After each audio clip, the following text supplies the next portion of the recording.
আমাদের স্বাধীনতা, সার্বভৌমত্ব এবং দুর্যোগ মোকাবেলায় বাংলাদেশ সশস্ত্র বাহিনী আমাদের কাছে এক আস্থার নাম। দর্শক, এটি নিউজে স্বাগত জানাচ্ছি। আমন্ত্রণ জানাচ্ছি সশস্ত্র বাহিনী দিবস 2025 উপলক্ষে এটি নিউজের বিশেষ আয়োজনে।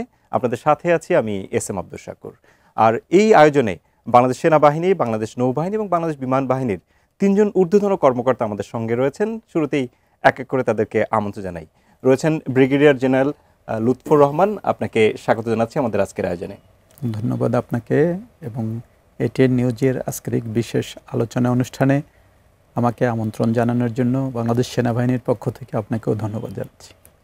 আমরা আমন্ত্রণ জানাচ্ছি কমোডর আবুল কালাম আজাদ, বাংলাদেশ নৌবাহিনী, আপনাকেও স্বাগত জানাচ্ছি। ধন্যবাদ শাকুর সাহেব। আমি এটিএন নিউজের কলাকৌশলী সহ সকলকে আন্তরিকভাবে ধন্যবাদ জানাচ্ছি বাংলাদেশ নৌবাহিনীর পক্ষ থেকে।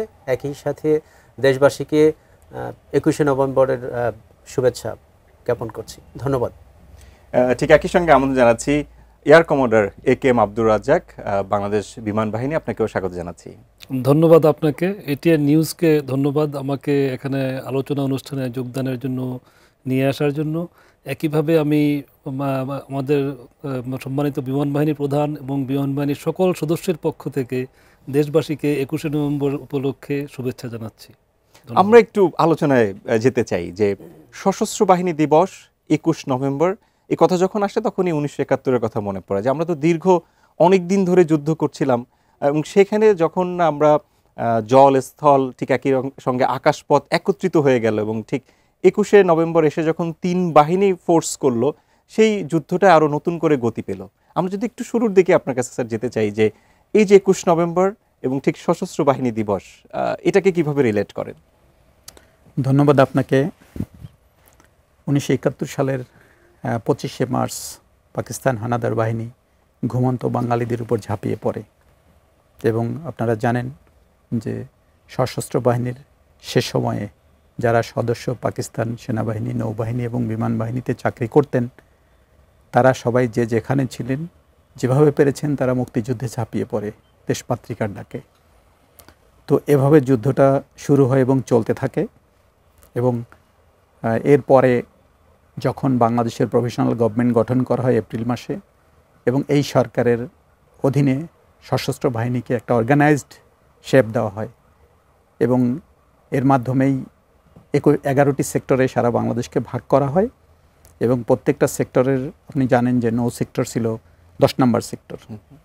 তো এইভাবেই নৌবাহিনী সংযুক্ত হয়ে যায় বাংলাদেশের সেনা সদস্যদের সাথে এবং পরবর্তীতে যখন এয়ারফোর্স গঠন করা হয় নাগাল্যান্ডের ডিমাপুরে সেপ্টেম্বরের 28 তারিখে, তখন বাংলাদেশ নৌবাহিনী, বিমান বাহিনী এবং সেনাবাহিনী একত্রিত হয় এবং 21শে নভেম্বরের দিনই তারা আগে যেরকম ডিসঅর্গানাইজড ওয়েতে বিভিন্নভাবে তারা গেরিলা যুদ্ধের মতো যুদ্ধ করত, মুক্তিযোদ্ধারা এবং সেনা সদস্য এবং নৌবাহিনী এবং এয়ারফোর্সের সদস্যরা যুদ্ধ করত। 21 নভেম্বর এসে অর্গানাইজড ওয়েতে 21শে নভেম্বরে এসে তারা যশোর এলাকা থেকে তারা যুদ্ধটা আরম্ভ করে এবং যা পরবর্তী 1-1.5 মাসের মধ্যেই ফাইনাল কালমিনেশনে এসে পৌঁছায় 16ই ডিসেম্বরে বিজয়ের মাধ্যমে। ওকে, নৌবাহিনীর কথা বলছিলেন স্যার, যেমনটা যে নৌবাহিনী ঠিক শেষের দিকে এসে যখন একত্রিত হয়, আপনারা আলাদা আলাদাভাবে কাজ করছিলেন, কিন্তু যখন এই একটা জয়েন্ট ফোর্স হয় এবং সেক্ষেত্রেই তো সশস্ত্র বাহিনীর এই গুরুত্বটা তখন আমরা বুঝতে পারি। নৌবাহিনীর শুরুর দিকে আমাদের স্বাধীনতা যুদ্ধের যে ভূমিকাটা, সেটাকে আপনি কিভাবে মূল্যায়ন করেন? ধন্যবাদ মিস্টার শাকুর। আপনারা জানেন মুক্তিযুদ্ধ চলাকালীন সময়ে জুলাই থেকেই নৌবাহিনীর বিচ্ছিন্নভাবে বিভিন্ন অপারেশন নৌপথে হয়েছে। তবে জুলাই মাসে ঐতিহাসিক একটা সেক্টর কমান্ডার ফোরামের মাধ্যমে নৌবাহিনীকে আপনার প্রাতিষ্ঠানিকভাবে একটা যুদ্ধে যোগদানের জন্য নির্দেশনা প্রদান করা হয়। ইতিমধ্যে আমরা যদি একটু ব্যাকডেটে যাই তাহলে আমরা জানি যে পাকিস্তান নৌবাহিনী থেকে বাঙালি সদস্যরা অনেকেই পালিয়ে এসে দেশে মুক্তিযুদ্ধে জয়েন করেছিলেন। এছাড়া ফ্রান্সে সাবমেরিনারদের একটা ট্রেনিং দল ছিল, সেখানে বাঙালি সাবমেরিনাররা জীবনের ঝুঁকি নিয়ে বিভিন্ন দেশ, ইউরোপের বিভিন্ন দেশ ঘুরে তারা বাংলাদেশে আসে। বেসিক্যালি এই দুই দল মিলে প্রায় 400-500 তরুণ মুক্তিযোদ্ধাদের সমন্বয়ে সর্বপ্রথম নৌ কমান্ডো দল গঠিত হয় এবং সেই নৌ কমান্ডো দলের অনেক অপারেশন আছে। তবে অগাস্ট মাসের মাঝামাঝি সময়ে অপারেশন জ্যাকপট খুব সফলভাবে এবং খুবই সুন্দরভাবে তারা পরিচালনা করে, যার মাধ্যমে আপনার দখলদার বাহিনীর ভিত নড়ে যায়, তাদের লজিস্টিক চেইন ভেঙে যায় এবং তাদের মনোবল ভেঙে যায়। এবং এটা আমরা ইতিহাসবিদরা বলেন যে এটার মাধ্যমে স্বাধীনতা যুদ্ধের একটা ডিসিশন আমরা 16ই ডিসেম্বর যেটা পেয়েছি, এটা যথেষ্ট ত্বরান্বিত হয়েছিল এবং এই সময়টাতেই আসলে অনেক বেশি ফোর্স ক্রিয়েট করেছে। আমরা একটু বিমান বাহিনীর কথা জানতে চাই। বিমান বাহিনী যেমন আমরা স্থল এবং নৌয়ের কথা জানি, যে নৌতেও অনেক বেশি ইকুইপমেন্টের দরকার পড়ে, যেহেতু জাহাজ দরকার পড়ে। পানিতে তো আর জাহাজ ছাড়া করা আপনার এ ধরনের কোনো কিছু করা যায় না। বিমান বাহিনীতে বিমানের দরকার পড়ে, এবং যে সময়কালে এই বিমান বাহিনী ও সশস্ত্র বাহিনীর সাথে যুক্ত হয়, সে সময়কালে তো আমাদের আসলে কিছুই নাই। এবং সেখান থেকে যদি একটু জানতে চাই যে কিভাবে কখন আসলে একত্রিত হওয়ার পরিকল্পনা এবং অপারেশন। ধন্যবাদ আপনাকে, আপনি খুবই সুন্দর একটি কোশ্চেন করেছেন। আপনি দেখেন, আপনি যদি মুক্তিযুদ্ধের ইতিহাস নিয়ে একটু পড়াশোনা করি তাহলে দেখব আমাদের মুক্তিযুদ্ধের যে উপ অধিনায়ক ছিলেন তিনি কিন্তু বিমান বাহিনীর, এবং আমাদের যে 11টি সেক্টর ছিল 3 জন সেক্টর কমান্ডার কিন্তু ছিল বিমান বাহিনী অফিসার, যারা পাকিস্তান এয়ারফোর্সে অ্যাক্টিভ ডিউটিতে ছিলেন। তো আমরা বিমান বাহিনীর সদস্যরা কিন্তু যুদ্ধের প্রথম থেকেই 25শে মার্চের পরপরই ওনারা যারা নাকি এই বাংলাদেশের পক্ষে অবস্থান নিয়েছিল তারা আর্মির সাথে গেরিলা যুদ্ধে অংশগ্রহণ করে অর্গানাইজড ওয়েতে। তারপরে যেটা বললেন যে একজন এয়ারম্যান অথবা এয়ারফোর্সের সদস্য হিসাবে আমরা সবসময় চিন্তা করি যে আমাদের যুদ্ধটা তো আকাশে হওয়া উচিত। তো এখানে ডিপ্লোম্যাটিক কিছু প্রবলেম ছিল, কারণ আকাশ যুদ্ধ কিন্তু যুদ্ধ মানে ডাইরেক্টলি যুদ্ধ শুরু করে দেওয়া। সো আমরা প্রথমত আকাশ যুদ্ধ করতে হলে আপনাকে প্লেন লাগবে, প্লেন যদি উড়াতে চান তাহলে আপনাকে রানওয়ে দরকার হবে। সো এই জিনিসগুলো নিয়ে আমাদের যে ডেপুটি ফোর্স কমান্ডার ছিলেন দিদেন গ্রুপ ক্যাপ্টেন একে খন্দকার, উনি ভারতের বিভিন্ন জায়গায় কথা বলে, আবার ভারত সরকারও সহযোগিতা করছিল না, কারণ ভারতের মাটি থেকে যদি অপারেশনের পারমিশন দেওয়া হয় তাহলে ভারত ডাইরেক্টলি আপনার পাকিস্তানের সাথে যুদ্ধ ঘোষণা হয়ে যায়। সুতরাং এই ডিপ্লোম্যাটিক সমস্যার কারণে আমাদেরকে যে 3টা প্লেন দেওয়া হয়েছিল ভারতের পক্ষ থেকে, এগুলো কিন্তু ইন্ডিয়ান এয়ারফোর্স অথবা গভর্নমেন্ট না। ওই 3টা প্লেন ছিল আপনার ওই যে ভারতে বিভিন্ন প্রিন্সলি স্টেট ছিল, তো যোধপুরের যে রাজা ওনার ব্যক্তিগত প্লেন কিন্তু এগুলা। এই প্লেনগুলো মুক্তিযোদ্ধাকে দেওয়া হয়, এবং সাবসিকুয়েন্টলি আমাদের এই ইস্ট পাকিস্তান অথবা আমাদের বাংলাদেশে যে সমস্ত এয়ারম্যান পাকিস্তান এয়ারফোর্স ছেড়ে মানে স্থলবাহিনীর সাথে যুদ্ধ করছিল, ওনাদেরকে আবার একত্রিত করে ভারতের ডিমাপুরে ওখান থেকে অপারেশন শুরু করা হয়। এবং যে প্লেনগুলো ছিল ওগুলা কিন্তু নর্মাল প্লেন, যুদ্ধ বিমান না। তারপরেও আপনারা সাহস দেখিয়েছেন। ওগুলা কিন্তু মডিফাই করা হয়েছে, যেগুলোতে বোম কিভাবে লাগানো হবে, রকেট কিভাবে লাগানো হবে, ফায়ার করা হবে। এবং ওই বিদেশের মাটিতে সেই জঙ্গলের মধ্যে বসে এই বাংলাদেশের বীর আকাশ যোদ্ধারা এই কাজগুলো করেছেন। এবং আসলে ভেতরে যদি থাকে দেশপ্রেম, এক্স্যাক্টলি শক্তি, এবং তখন ওই প্লেনে কিন্তু কিচ্ছু ছিল না, কারণ আপনার আকাশে প্লেন চালানোর জন্য কিন্তু আপনার অনেক ইনস্ট্রুমেন্ট দরকার হয়, ওগুলো তো এরকম কিচ্ছু ছিল না, জাস্ট মনোবলের কারণে। এবং রাতের মনোবলই আসলে শেষ পর্যন্ত রাতের অন্ধকারে বাংলাদেশের সেই বিজয়কে ত্বরান্বিত করেছে। আমরা আপনার কাছে আসবো। সেনাবাহিনীর কার্যক্রম আমরা তো সবসময় দেখি, এবং আপনাদের এই যে পোশাক, এই পোশাক তো মানুষের অনেক আস্থা অর্জন করেছে, এবং আপনাদের কাছে আমরা যখনই কোনো বিপদে পড়ি, যে কোনো প্রয়োজনে, তখনই কিন্তু আমরা আপনাদের সহযোগিতা চাই এবং সহযোগিতা পাই। আমরা যদি এখনকার সময়ে, বাংলাদেশের বয়স তো অনেক হয়ে গেছে, 50 পেরিয়ে গেছে, এই 50 বছরে বাংলাদেশ সেনাবাহিনীর কার্যক্রমে কতটা গতি এসেছে বা কোন কোন জায়গাতে পরিবর্তন দেখেছেন, সেগুলো যদি একটু জানান। ধন্যবাদ আপনাকে।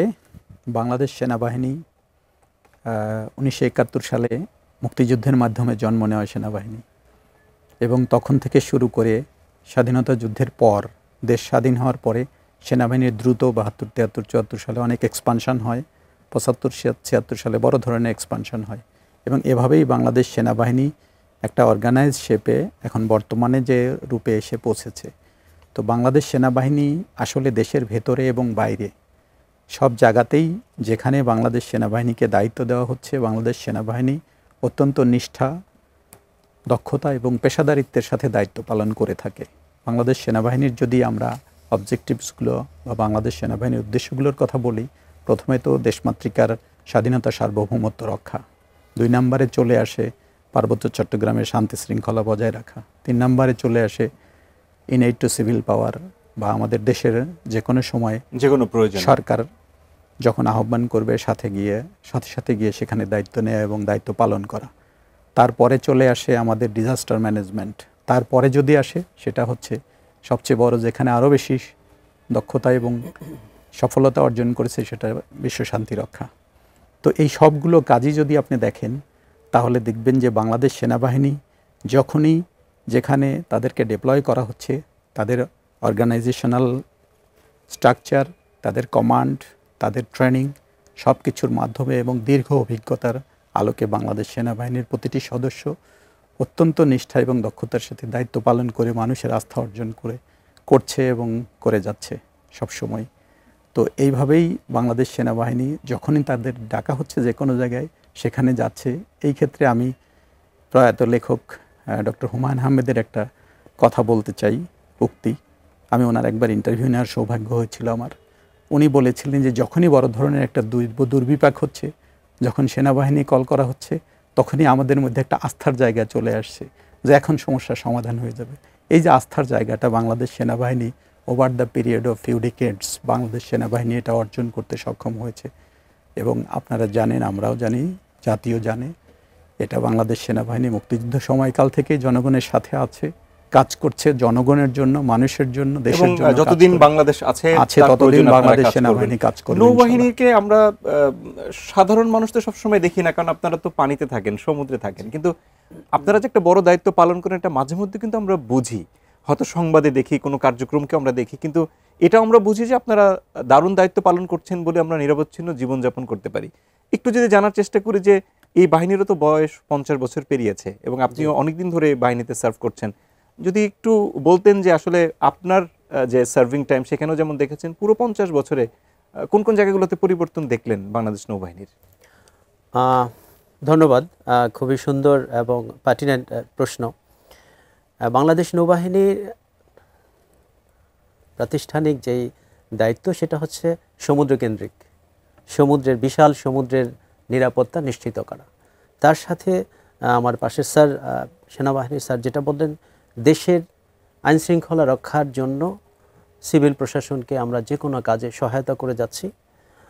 তো আমি প্রথমেই সমুদ্রকেন্দ্রিক কথা যদি বলি, সেখানে আমরা কি কি কাজ করি এবং আমাদের ক্রনোলজিক্যাল ডেভেলপমেন্টটা কিভাবে হয়েছে। সমুদ্রে আমাদের সার্বক্ষণিক যেহেতু উপস্থিতি বজায় রাখতে হয়, আপনারা জানেন আমাদের বিশাল সমুদ্র সীমা রয়েছে। আমাদের সমুদ্র সীমার আয়তন হচ্ছে 1,18,000 বর্গ মাইল, যেটা হচ্ছে ল্যান্ডের প্রায় কাছাকাছি। ল্যান্ড হচ্ছে 1,44,000 বর্গ মাইল। সো এই বিশাল সমুদ্রের নিরাপত্তা নিশ্চিত করা আমাদের কাছে, আমাদের উপর দায়িত্ব। এজন্য আমাদের রয়েছে জাহাজ। এখন আমরা বর্তমান সময়ে আমরা উড়োজাহাজ এবং মেরিটাইম প্যাট্রোল এয়ারক্রাফট সংযোজন করেছি। আমরা আরও ইফেক্টিভ ওয়েতে আমাদের প্রেজেন্স বঙ্গোপসাগরে বজায় রাখার জন্য আমরা আনম্যান্ড এরিয়াল সিস্টেম যুক্ত করেছি। আর ত্রিমাত্রিক নৌবাহিনীর অংশ হিসেবে আমাদের সাবমেরিন তো রয়েছেই। সো এই ডেভেলপমেন্টগুলো হয়েছে, বাট আমরা কাজ করতে গিয়ে ওখানে এখনও হিমশিম খাচ্ছি, because area is too vast. মানে সেই অনুযায়ী লোকবল যত দরকার সেই পরিমাণ লোকবল বা লজিস্টিক সাপোর্ট হয়তো আমরা এখনো সেভাবে বাংলাদেশ হিসেবে আপনাদেরকে দিতে পারি। আসলে নৌবাহিনী হচ্ছে একটা প্রযুক্তি নির্ভর একটা বাহিনী। এখানে আমরা বাংলাদেশ বাই নেচার আমরা প্রযুক্তিগতভাবে অতটা ডেভেলপ না, আমাদের প্রযুক্তি বাইরে থেকেই নিয়ে আসতে হয়। এজন্য দেশের অর্থনৈতিক ব্যবস্থার সাথে জড়িত, অবস্থার সাথে জড়িত। হাওয়ার শুনলে খুশি হবেন যে আমরা এর মধ্যে অনেকটাই কাম আপ করতে পেরেছি এবং চেষ্টা করছি আরও ভবিষ্যতে কাম আপ করার জন্য। আমরা আমাদের টোটাল শোরকে প্রোটেক্টেড করার জন্য, কন্টিনিউয়াস মনিটর করার জন্য আমরা সার্ভেলেন্স সিস্টেম সংযোজন করার কাজ হাতে নিয়েছি এবং অচিরে এটা সম্পূর্ণ হয়ে যাবে। আর আমরা এয়ারক্রাফটের অপারেশন, মেরিটাইম এয়ারক্রাফটের অপারেশন এখন অনেক বাড়িয়েছি। এটা আমাদের ফোর্স মাল্টিপ্লায়ার হিসেবে কাজ করছে। অল্প সময়ে আমরা এরিয়াকে কাভারেজ দিতে পারছি, এটা অনেক সুবিধা। বাট অ্যাপার্ট ফ্রম দ্যাট আমরা দেশের ভিতরে যে অনেক কাজ করছি, আমাদের ক্যাপাসিটি ডেভেলপ হয়েছে, সেটা আসলে আমি আপনাকে বলতে চাই। জাহাজ নির্মাণ শিল্পে নৌবাহিনী মোটামুটি একটা ভালো ধরনের অগ্রগতির জন্য কাজ করছে। পোর্টের অনেক অ্যাক্টিভিটিসে তো আপনাদেরকে আমরা খুব ভিজিবলি দেখি। আমরা পোর্টগুলো সহ বাংলাদেশে মেরিটাইম সেক্টরের বিভিন্ন অ্যাক্টিভিটিসে অগ্রগামী ভূমিকা পালন করছে। এছাড়াও আপনারা জানেন আমরা সেনাবাহিনী নেই, আমাদেরও school, medical college, maritime university আছে। বেসিক্যালি মেরিটাইম ডোমেন অ্যাওয়ারনেস সৃষ্টি করার জন্য, শিক্ষিত মেরিটাইম জনবল আমরা তৈরি করার জন্য আমরা ইউনিভার্সিটিতে কাজ করছি। এছাড়াও নৌবাহিনী বিভিন্ন সময় আপনার সভা, সেমিনারের মাধ্যমে জনগণকে, মানুষকে মানে সি বেসড নলেজ দেওয়ার চেষ্টা করছে, কারণ ওইখানে আমাদের হিউজ পটেনশিয়াল রয়েছে যেটা আমাদেরকে আনটেপ করতে হবে। সো দ্যাট ইজ, এছাড়াও ভবিষ্যতে আমরা আশা করি যে আমাদের ক্যাপাসিটি, প্ল্যাটফর্ম, উড়োজাহাজ আরও বাড়বে এবং আমরা এটা আমাদের দায়িত্ব আরও সুন্দরভাবে পালন করতে পারবো বলে আশা করি। বাংলার আকাশ রাখিব মুক্ত, এরকম একটা ট্যাগ লাইন বা এটাই আপনারা ধারণ করছেন। যেমনটা এর আগের আলোচনায় আপনি বলছিলেন যে যখন আমরা যুদ্ধ শুরু করি তখন আমাদের নিজেদের কিছু ছিল না, এবং সেটা যুদ্ধ জাহাজ, উড়োজাহাজ নিয়ে কিন্তু আমরা যুদ্ধ শুরু করতে পারিনি। কিন্তু 50 বছরে নিঃসন্দেহে অনেক ডেভেলপমেন্ট আপনারা করেছেন এবং করছেন। আপনিও দীর্ঘদিন ধরে সার্ভ করছেন বাংলাদেশ বিমান বাহিনীতে। একটু জানার চেষ্টা করবো একটু ভেতর থেকে আসলে যে গত 50 বছরে এই বাহিনীর কতটা পরিবর্তন হয়েছে, এবং যদি সারা পৃথিবীর সঙ্গে প্রযুক্তির পরিবর্তনগুলো দেখি, সেই প্রযুক্তির পরিবর্তনে আমরা কতটা সেই সব প্রযুক্তি নিতে পেরেছি আমাদের উন্নয়নে। ধন্যবাদ আপনাকে। এয়ারফোর্স টেকনোলজি বেসড ফোর্স, এবং প্রত্যেক দিন আপনার টেকনোলজি চেঞ্জ হচ্ছে, এয়ারফোর্স চেঞ্জ হচ্ছে।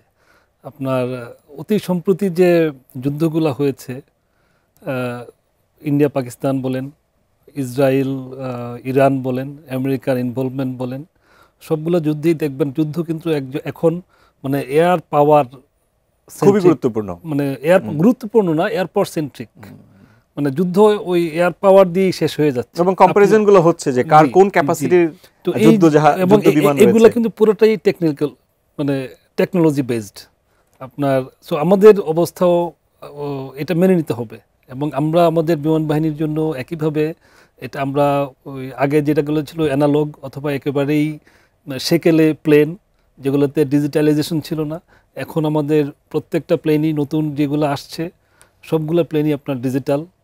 এবং এই ডিজিটালাইজেশনের জন্য আমরা একটা বড় বাধা অথবা হার্ডলস বলতে পারেন যেটা ফেস করছি, সেটা হলো আমাদের প্রশিক্ষিত জনবল।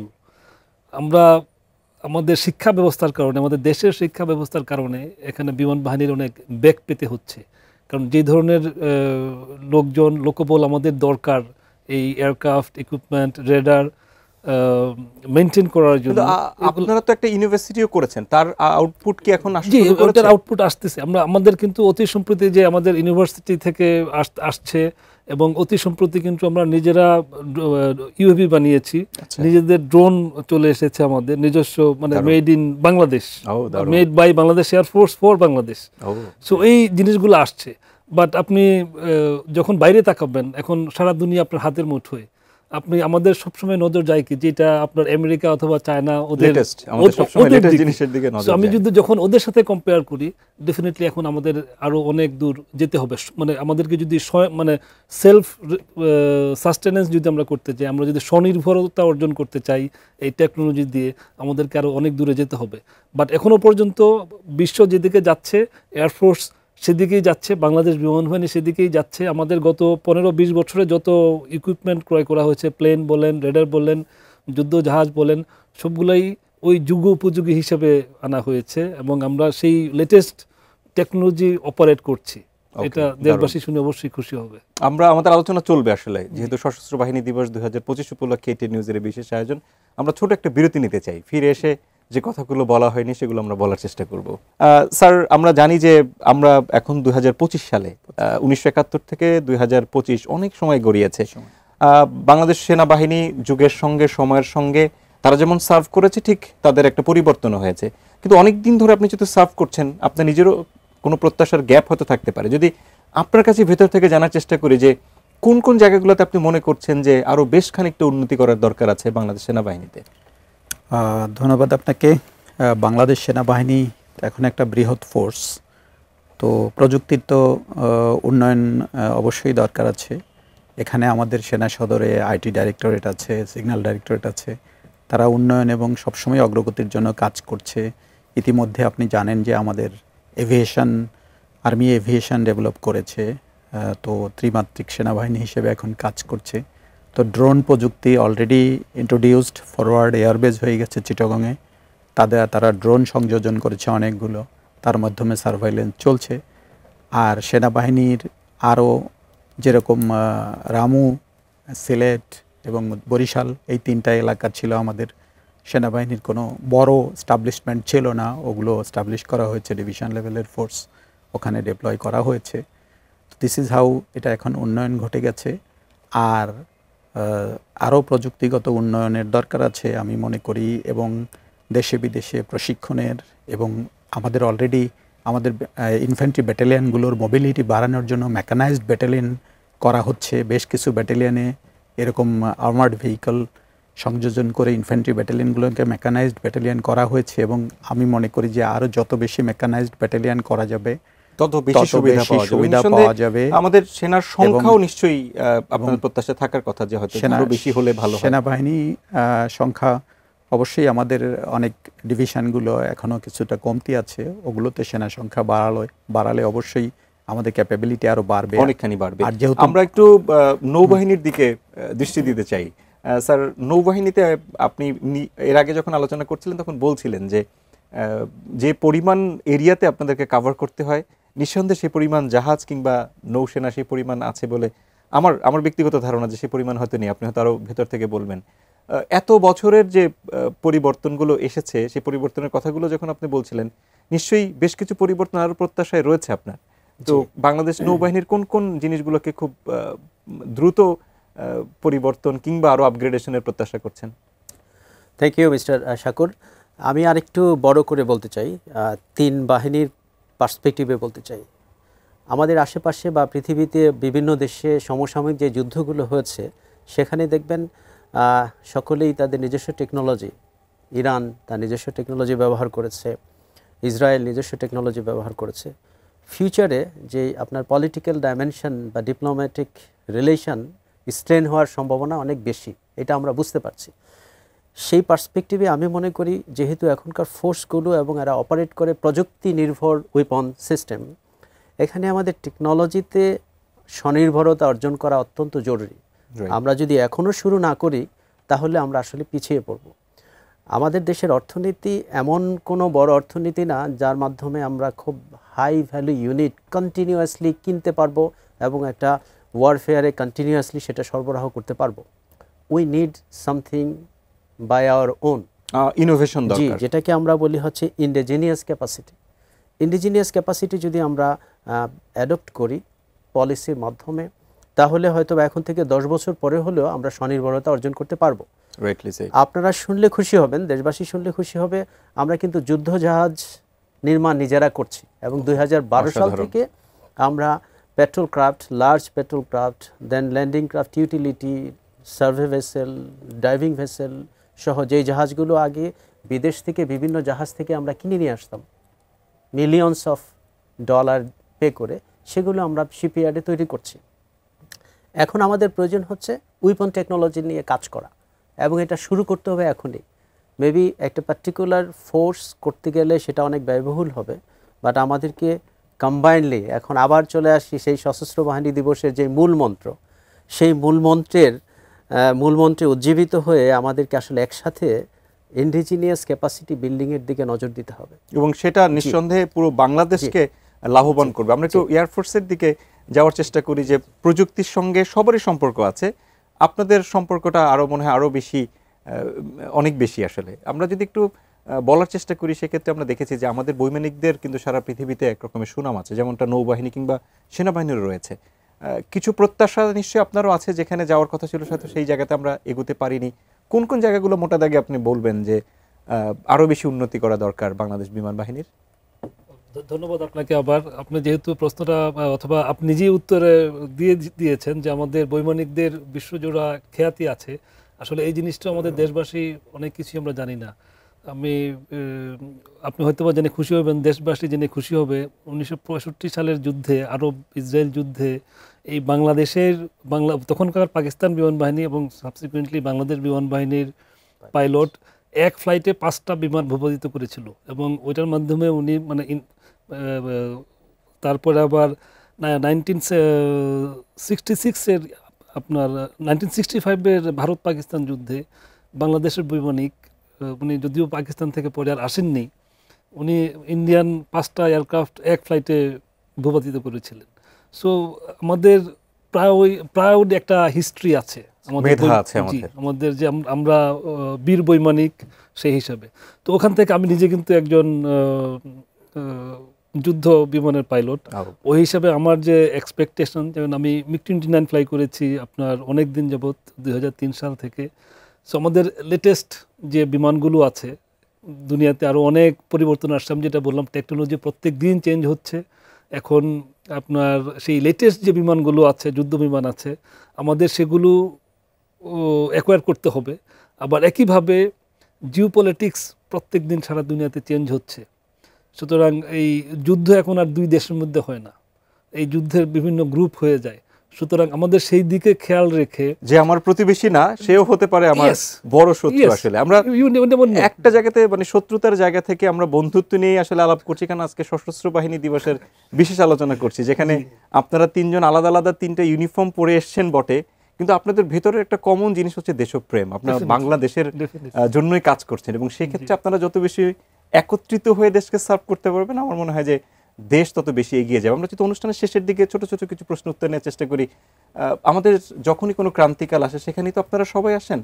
এখনো বাংলাদেশের যে সময়টা চলছে, সামনে হয়তো নির্বাচন, সেখানেও আপনাদের আলাদা আলাদা রোল থাকবে। এখনো আপনারা প্রত্যেকের জায়গা থেকে বাংলাদেশকে সার্ভ করছেন একটু ডিফারেন্টলি। একটু যদি মানে সেনাবাহিনীর একটু অবস্থান জানতে চাই, আমি জানি না যে সেটা জিজ্ঞেস করা উচিত হবে না কিনা, কিন্তু আমি লোভ সামলাতে পারছি না যে নির্বাচন কেন্দ্রিক আপনাদের কার্যক্রমগুলো কি হবে যখন সামনে ত্রয়োদশ জাতীয় সংসদ নির্বাচন হবে? জি, ধন্যবাদ আপনাকে। ইনফ্যাক্ট আপনি জানেন যে গত বছর থেকেই সেনাবাহিনী মাঠে রয়েছে, সরকারের আহ্বানে সাড়া দিয়ে শান্তি শৃঙ্খলা রক্ষার কাজে ডিপ্লয়েড রয়েছে সারা বাংলাদেশ ব্যাপী।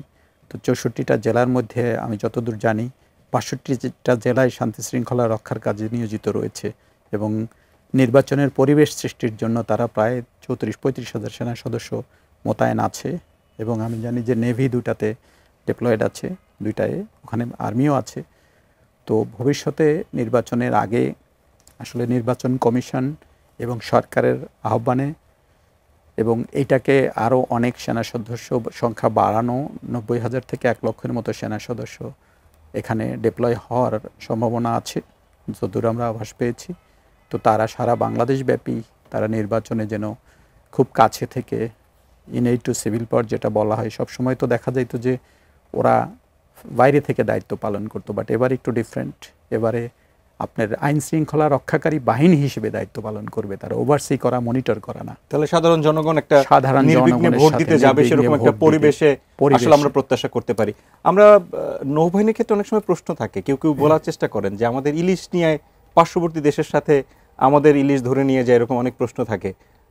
আমরা কি এই যে ইলিশ ধরে নিয়ে যাওয়া অন্য দেশের, সেক্ষেত্রে কি নৌবাহিনী সেটার প্রোটেকশন কি করছে নিয়মিত, বা এই পাহারাটা দিচ্ছে?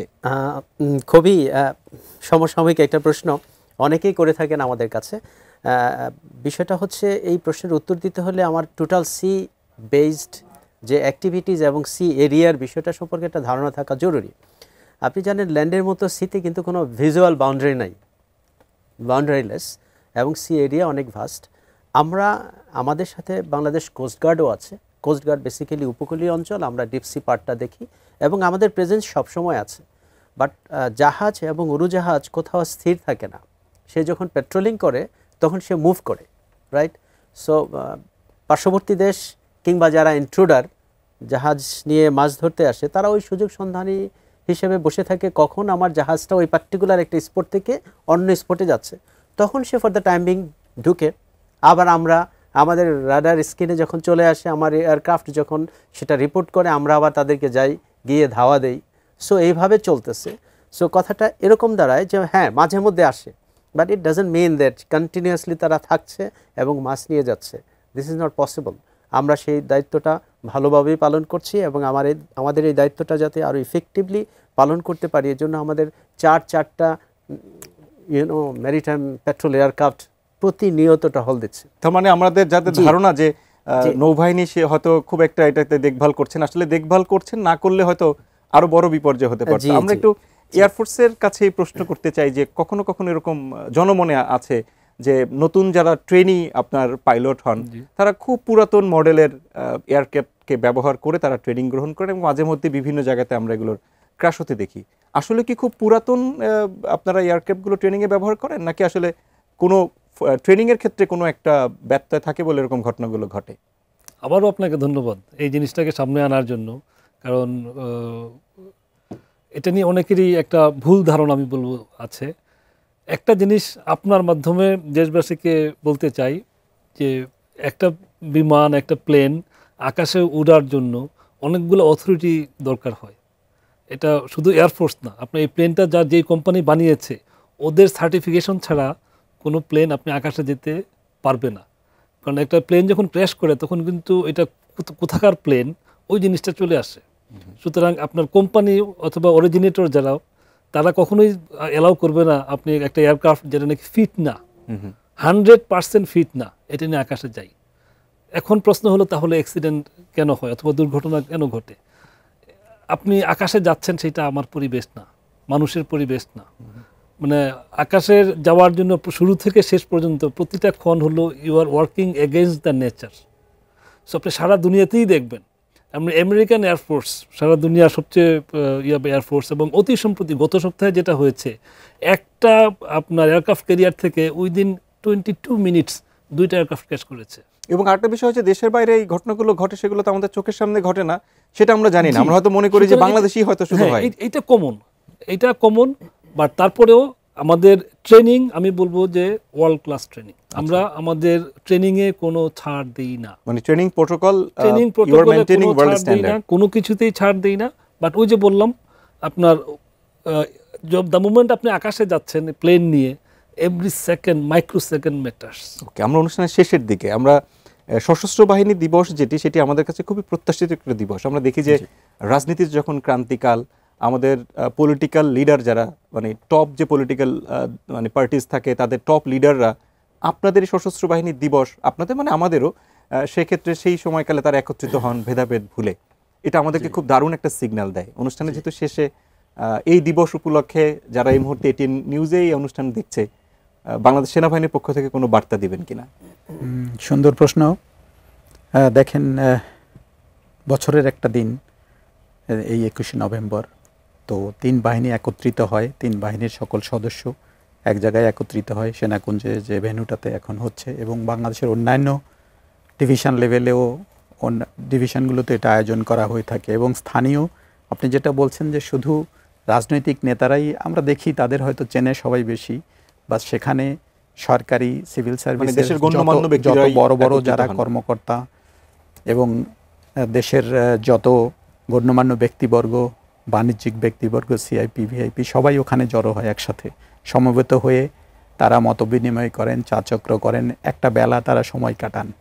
আসলে দেশটা আমাদের সবার, এবং সশস্ত্র বাহিনীও আমাদের, এবং দেশের 17 কোটি মানুষের সশস্ত্র বাহিনী। তো সবাই একসাথে আমরা যদি একই মন মানসিকতার, একই প্ল্যাটফর্মের, একই উদ্দেশ্য, একই দেশপ্রেম নিয়ে আমরা চলি, এবং সেই জিনিসটাকেই আসলে আরও স্ট্রেংথেন করার জন্য, শক্তিশালী করার জন্য, বন্ধনটাকে অটুট করার জন্য বাংলাদেশকে আর কেউ রুখতে পারবে না। আমরা নৌবাহিনীর পক্ষ থেকে, যদি আপনারা সবাই সশস্ত্র বাহিনীকে রিপ্রেজেন্ট করছেন, কিন্তু নৌবাহিনীর পক্ষ থেকে যদি আমাদের দর্শকদের কোনো বার্তা দিতে চান এই বিশেষ দিন উপলক্ষে। জি, ধন্যবাদ। নৌবাহিনীর প্রতিটি সদস্য পক্ষ থেকে আমি বলতে চাই, বাংলাদেশ নৌবাহিনী সশস্ত্র বাহিনীর অন্য 2 বাহিনীর সাথে দেশের স্বাধীনতা, সার্বভৌমত্ব রক্ষার জন্য সবসময় সচেষ্ট থাকবে, এবং এ কাজে আমরা দেশবাসীর সহযোগিতা প্রত্যাশা করছি। আশা করি আমরা ভবিষ্যতে আমাদের দেশের অখণ্ডতা বজায় রাখব এবং দেশকে এগিয়ে নিয়ে যাব ইনশাআল্লাহ। আমরা ঠিক একইভাবে বাংলাদেশ বিমান বাহিনীর পক্ষ থেকেও আমাদের দর্শকদের নিশ্চয়ই কোনো বার্তা আছে এই বিশেষ দিনে। আপনি কি বার্তা রাখছেন বাংলাদেশ বিমান বাহিনীর পক্ষ থেকে? দর্শকদের জন্য আমি বলতে চাই যে সশস্ত্র বাহিনী তথা আমাদের যে বিমান বাহিনী, এই বিমান বাহিনী এই বাংলাদেশের বিমান বাহিনীর প্রতিটি সদস্য এদেশের জনগণের মধ্য থেকে এসেছে। আমরা এদেশের জনগণের জন্য, আমরা এই দেশের জনগণ আমাদেরকে যা কিছু দেয় তার প্রতিদান দেওয়ার জন্য আমরা সারাক্ষণ প্রস্তুত।